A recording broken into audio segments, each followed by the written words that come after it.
have 5 examples of monotonic sequence and bounded sequence. And each example, we will explain it one by one. So we have first example. We will determine whether the following sequence are A. increasing, decreasing, or monotonic, and B. bounded or not. So we have number 1. A sub n is equal to negative 2 over 3 to the power of n. So A, solution, if it is increasing or decreasing, so, or monotonic, to determine whether the sequence is increasing, decreasing, or monotonic, let us show its first 3 elements and compare them. So, we have A sub n is equal to negative 2 over 3. N is equals to negative 2 over 3n to the power of 1 plus negative 2 over 3 to the power of 2 plus negative 2 over 3 to the power of 3 plus 2 over negative 2 over 3 to the power of n plus. So, negative 2 over 3 to the power of 1 is equals to negative 2 over 3 plus negative 2 over 3 to the power of 2 is equals to 4 over 9, and negative 2 over 3 to the power of 3 is equals to minus 8 over 27 plus negative 2 over 3. And so, negative 2 over 3 is less than or equal to 4 over 9, greater than or less than negative 8 over 27. Since the sequence neither decreasing nor increasing, therefore the sequence is monotonic by the definition of monotonic sequence.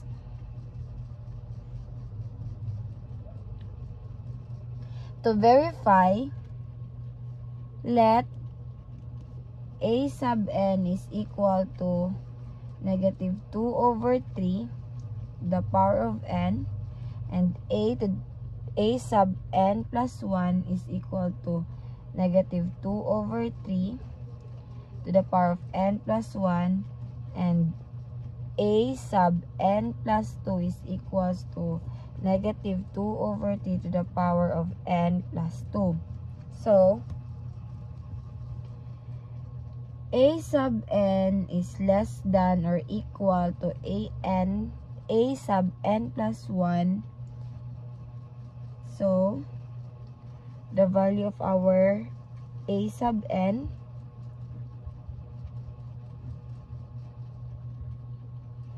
and our A sub n plus 1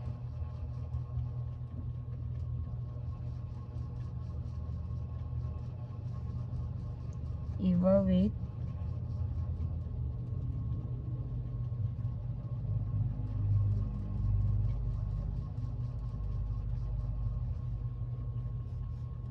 become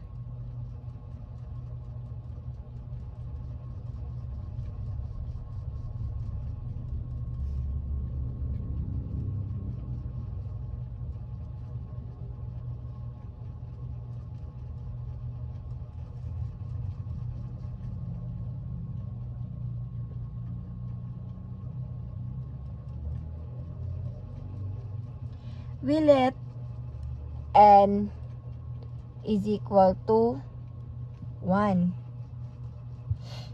So, negative 2 times 9 is equals to negative 18 4 times 3 is equals to 12. Thus, the first assumption is true. So, we will now proceed to our a sub n plus 1 greater than a plus a n sub 1 plus a sub n plus 2. So, substitute the value. We have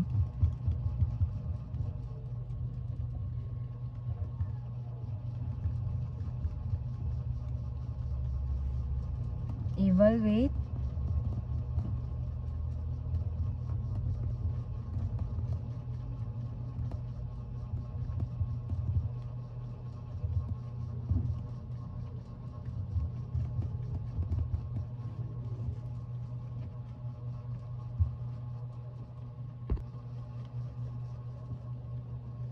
we have negative 2 to the power of n plus 1, 3 to the power of n plus 2,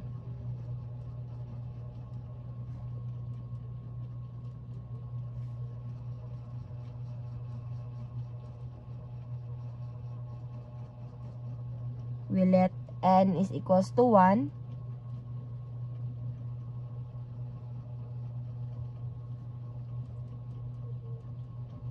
Evaluate, we have 4 times 27 is greater than negative 8 times 9. So, 4 times 27 is equals to 108. And negative 8 times 9 is equals to negative 72. Thus, the second assumption is true. So, next is, we will be determining if it is bounded or not.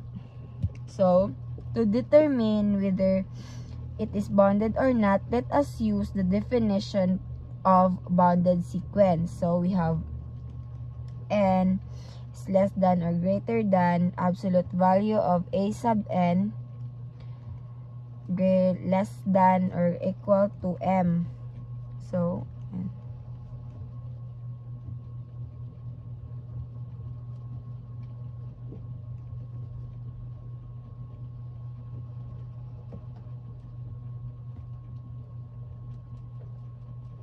since 0 is less than of 2 over 3 and less than 1, if 2 over 3 to the power of n is 0 and 0 is less than 2 over 3 to the power of n less than or equal to 2 over 3, and if n is greater than or equal to 1, therefore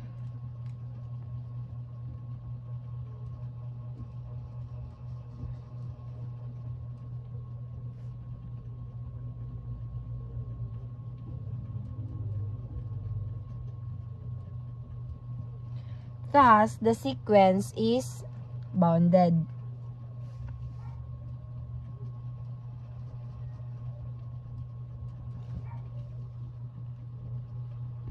So we will now proceed to our number 2. We have a sub n is equals to 2 over 3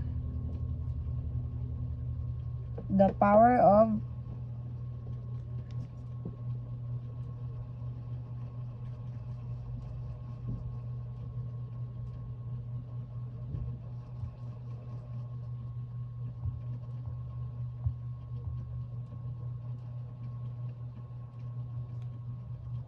to the power of n. So, we will now, first is, we will determine whether the sequence is increasing, decreasing, or monotonic. To determine whether the sequence is increasing, decreasing, or monotonic, let us show its first 3 elements and compare them. So, we have a sub n is equals to 2 over 3 power of n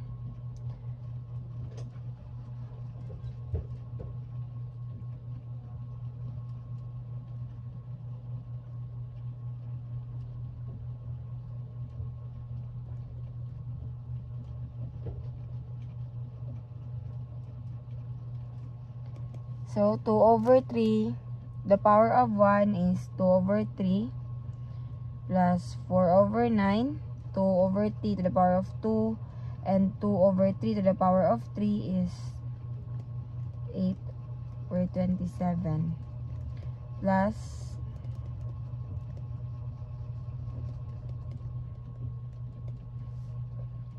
so 2/3 is greater than 4 over 9 greater than 8 over 27. Since the sequence strictly decreasing, therefore the sequence is not monotonic by the definition of monotonic sequence. So we will let a sub n is equal to 2 over 3 to the power of n, and a sub n plus 1 2 over 3 to the power of n plus 1.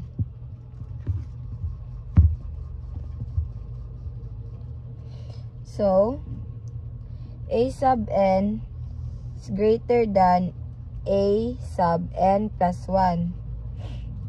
Just put the value of our a sub n and a sub n plus 1.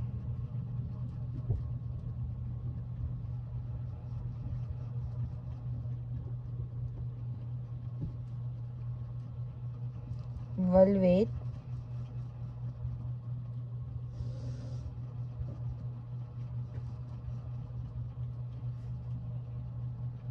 So we will let n is equals to 1.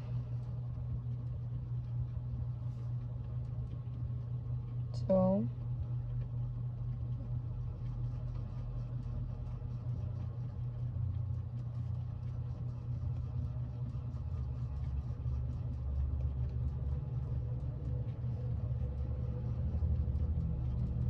we'll now have 2 times 9 greater than 4 times 3.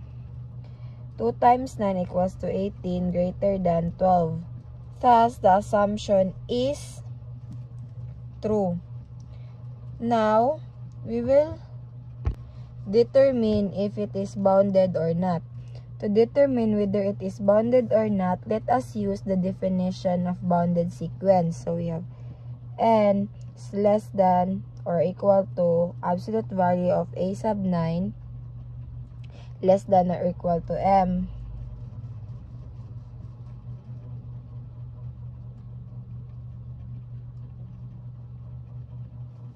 Since 0 is less than 2 over 3 to the power of n less than or equal to 2 over 3 less than 1, therefore n is less than or equal to 2 over 3 the power of n less than or equal to m.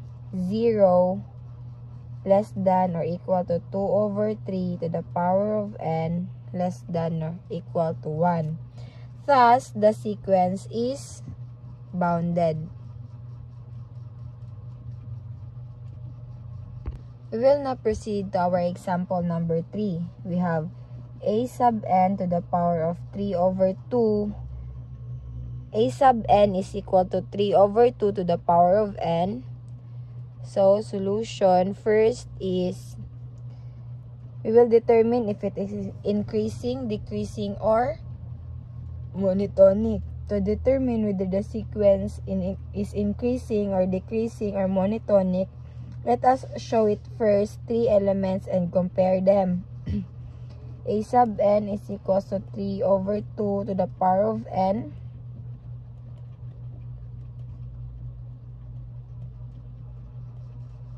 plus 3 over 2 to the power of 2 plus 3 over 2 to the power of 3 plus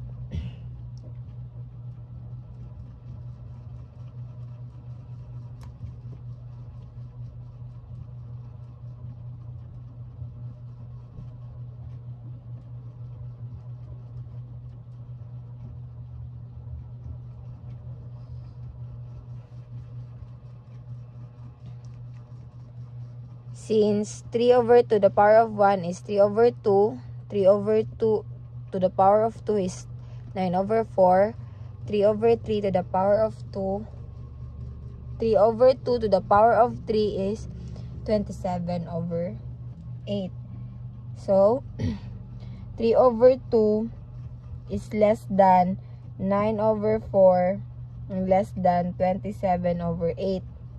Since the sequence strictly increasing, therefore the sequence is not monotonic by the definition of monotonic sequence. So to verify, let a sub n equals to 3 over 2 to the power of n, and a sub n plus 1 is equals to 3 to the power of 2 n plus 1. A sub n less than a sub n plus 1.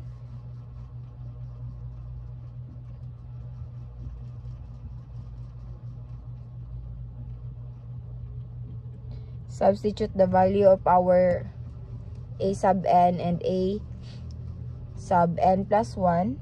Then evaluate.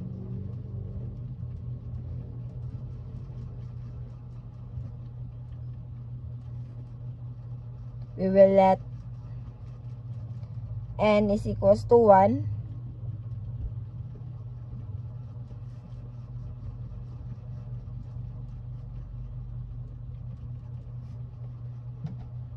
So we have 3 times 4 less than 9 times 2. So we have 3 times 4 is equals to 12. And 9 times 2 is equals to 18. The assumption is true. Now, let's proceed if it is bounded or not. To determine whether it is bounded or not, let us use the definition of bounded sequence. So,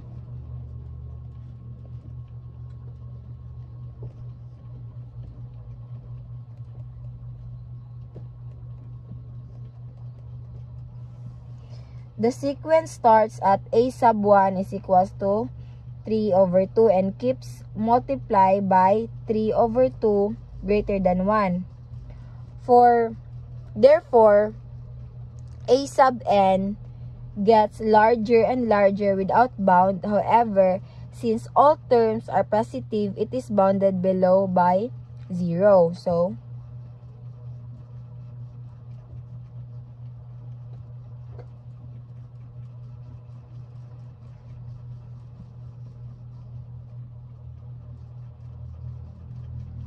thus, the sequence is not bounded.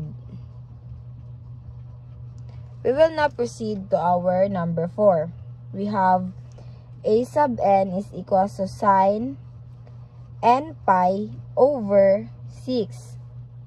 To determine whether the sequence is increasing or decreasing or monotonic, let us show the first 4 elements and compare them. So we have a sub n is equals to sine n pi over 6, sine 1 pi over 6 plus sine 2 pi over 6 plus sine 3 pi over 6 plus sine 4 pi over 6 sine n pi over 6. Evaluate, we have sine pi over 6 plus sine pi over 3 plus sine pi over 2 plus sine 2 pi over 3 plus sine n pi over 6.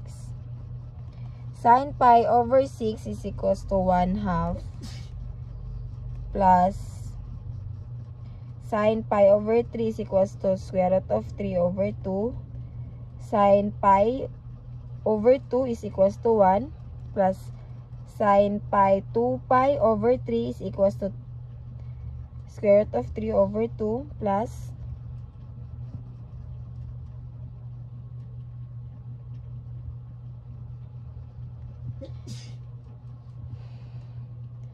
square root of 3 over 2 less than or equal to 1 greater than or equal to square root of 3 over 2. Since the sequence is neither decreasing nor increasing, therefore the sequence is monotonic by the definition of monotonic sequence. To verify, let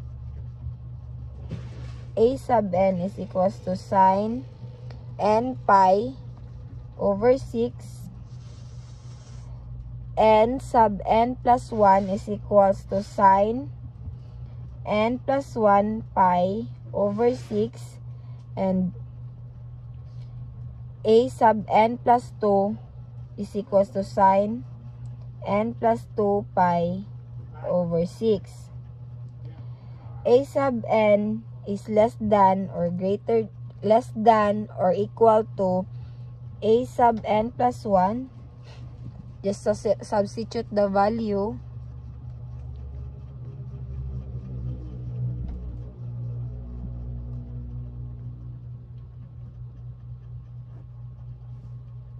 Evaluate. We have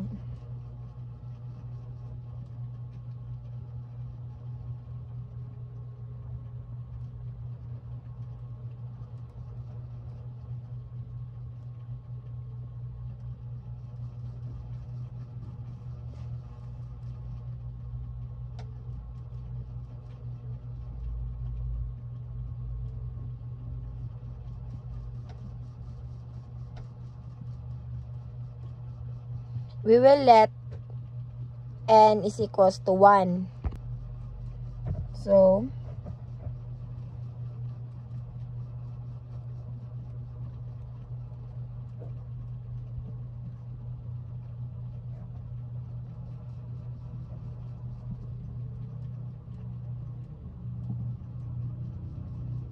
then evaluate.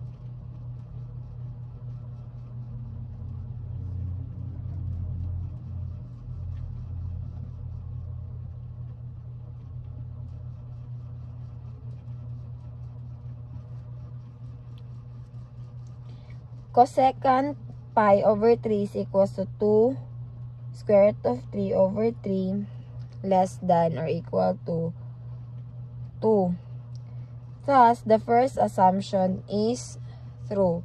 Now, is a sub n plus 1 is greater than or equal to a sub n plus 2. We substitute the value.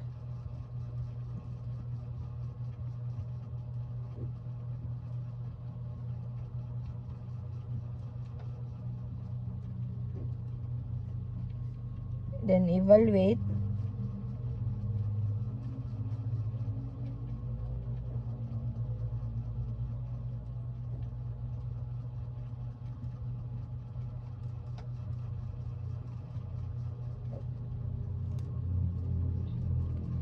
Then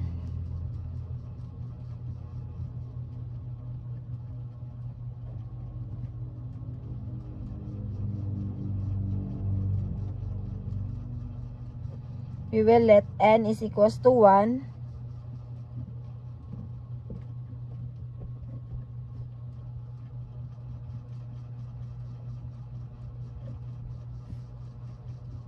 Then evaluate.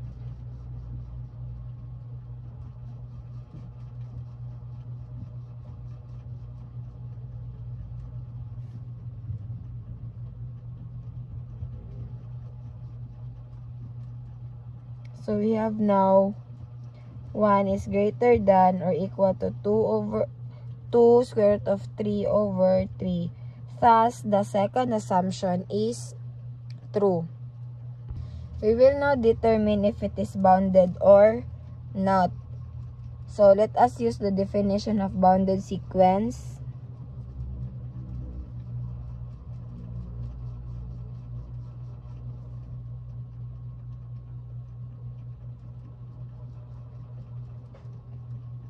Since negative 1 is less than or equal to sine x less than or equal to 1 for all real x, therefore,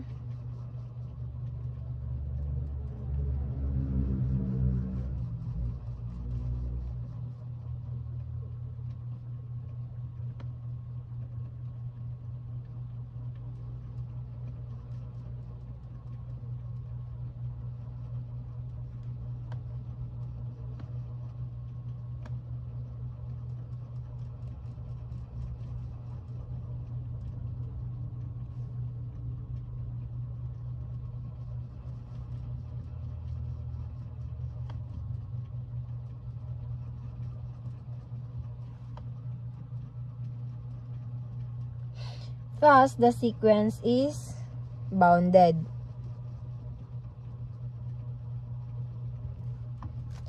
So now let us proceed to example number 5. We have a sub n is equals to cosine n over n. So first is we will identify if it is increasing, decreasing, or monotonic. To determine whether the sequence is increasing, decreasing, or monotonic, let us show its first 4 elements and compare them. So,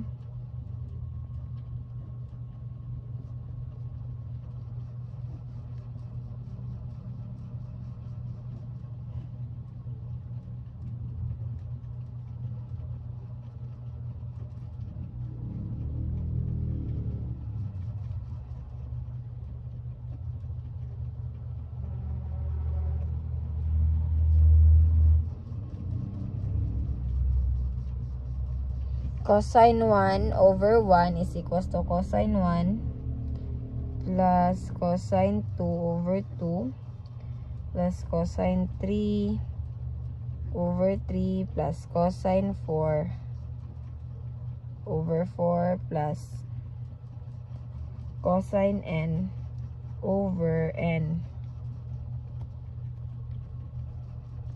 So we have 0.54 minus 0.21 minus 0.33 minus 0.16 plus cosine n over n.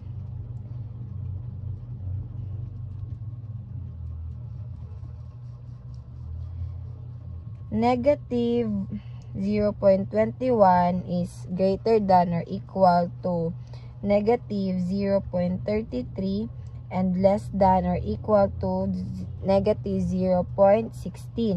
Since the sequence neither decreasing or decreasing, therefore the sequence is monotonic by the definition of monotonic sequence. So let us verify. To verify, we will let a sub n is equals to cosine n over n. A sub n plus 1 is equals to cosine n plus 1 over n plus 1. And a sub n plus 2 is equals to cosine n plus 2 over n plus 2. So, a sub n is greater than or equal to a sub n plus 1. Substitute the value, you can now have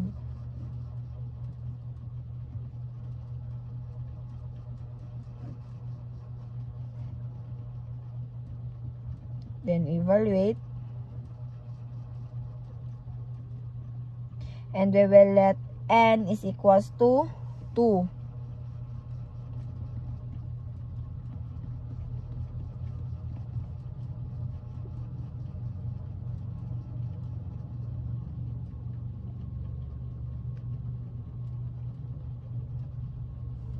Evaluate, we have negative 0.42 times 3 greater than or equal to 2, negative 0.99. So, we'll have negative 1.25 is greater than or equal to 1.98. Thus, the first assumption is true. Now, a sub n plus 1 is less than or equal to a sub n plus 2. Substitute the value. So we have cosine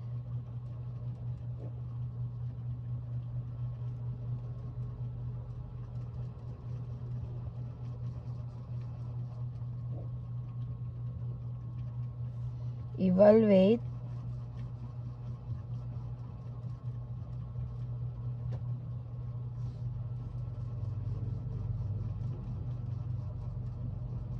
we will now let n is equals to 2.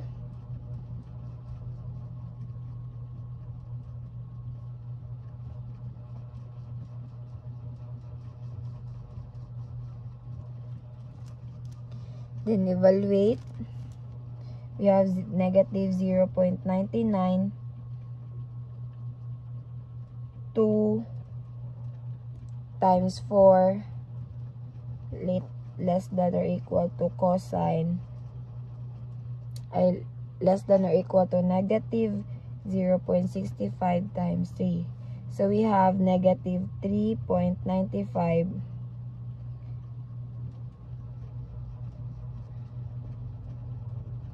Thus, the second assumption is true. So now we will proceed if it is bounded or not. So to determine whether it is bounded or not, let us use the definition of bounded sequence. So we have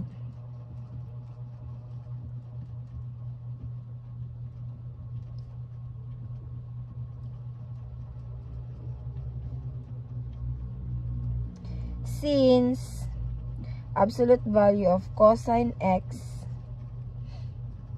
less than or equal to 1 and absolute value of cosine n over n is less than or equal to 1 over n and less than or equal to 1 for all n less than or equal to 1. Therefore, n